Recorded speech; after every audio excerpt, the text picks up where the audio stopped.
ఒక డిఫరెంట్ స్టోరీతో మిథున, దేవ అనే వాళ్ళు మన ముందుకైతే వచ్చారు సీరియల్‌లో.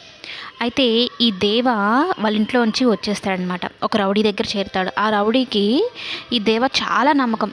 ఒక ఆయనొచ్చి 10,00,00,000 ఇస్తాను నీకు అని అంత డబ్బు ఆఫర్ చేసి రాజకీయంగా కూడా నీకు నిలబెడతానని చెప్పినా కూడా దేవ మీద ఎంతో నమ్మకంతో నాకు తమ్ముడు లాంటి వాడు వాడిని వదులుకుంటే నా ప్రాణం వదులుకున్నట్టే అని చెప్తాడనమాట. ఒక అన్నలాగే దేవ కూడా ఆ పురుషోత్తంని చూస్తూ ఉంటాడనమాట.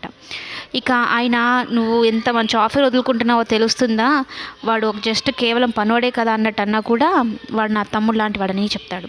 ఇక ఆ దేవాని భాను అనే అమ్మాయి ఆటో నడుపుతూ ఉంటుంది. చాలా గాఢంగా ప్రేమిస్తూ ఉంటుందన్నమాట. కానీ ఈ దేవ మాత్రం పట్టించుకోడు.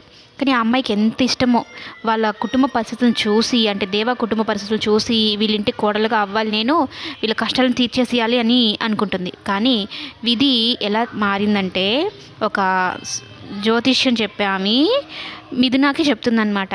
పెళ్ళి 4 రోజుల్లో ఉంటుంది, కానీ ఆమె ఈరోజు నీ పెళ్ళి అయిపోతుందని చెప్తుంది. ఈ దైవ సాక్షిగా ఈ శివయ్య లీలలు ఎలా ఉన్నాయి అంటే ఈరోజే నీకు పెళ్ళైపోతుందని చెప్తుందనమాట. ఆ పెళ్ళి కూడా ఎలా జరుగుతుందంటే ఆ పురుషోత్తం దేవాకి ఒక పని చెప్తాడు. నేను సింగపూర్ వెళ్తున్నాను, ఎమ్మెల్యే గారు అమ్మాయి ఒక అబ్బాయిని ప్రేమించి పెళ్లి చేసుకోబోతోంది, రేపటితో మేజర్ అంట, నువ్వే ఎలాగో ఏదో ఒకటి చేయాలి అనగానే ఆ పెళ్ళిని ఆపడం కోసం అన్నట్టు పెళ్ళి ఆపుతూ ఉంటే మిథున వచ్చి కొడుతుంది. అలా తాళి విలువ తెలుసా నీకు అన్నట్టు.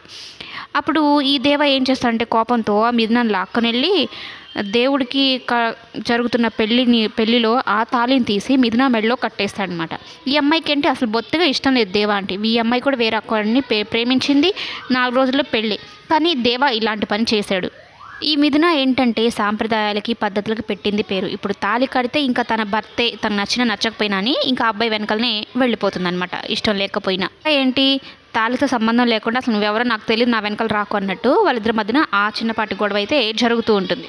తాళి కట్టాడు కాబట్టి వాడు మంచోడా చెడ్డోడని కాదు, నా భర్తే అని తన భర్తను మార్చుకొని మంచిగా ఎలా చూపించబోతుందని